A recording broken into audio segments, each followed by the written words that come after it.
ħidma mill-Pulizija u l-Forzi Armati ta' Malta fit-toroq Maltin waslet għal arrest ta' numru ta' persuni li nstabilhom fuqhom sustanzi illegali bħal kokaina, eroina u diversi blokok tal-kannabis. Dawn is-sejbiet saru wara numru ta' roadblocks f'diversi postijiet fil-Gżejjer Maltin.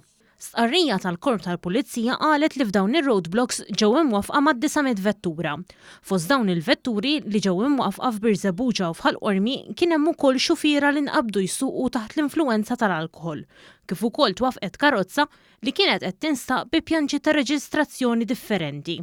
Ġie arrestat ukoll persuna li nqabad isuq f'ħin li mhux suppost kien jgħid barra fih minħabba kundizzjonijiet imposti fuqu mill-qorti.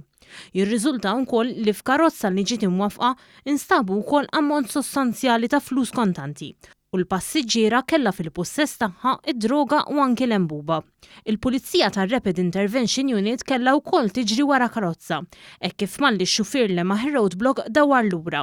Din il-karozza twaffqet ftit tal-ħin wara u ġo fiha instab mus, sustanza allegatament illegali u pakkett b'sustanza bajda, moħbi fuq il-persuna tal-passiġġier.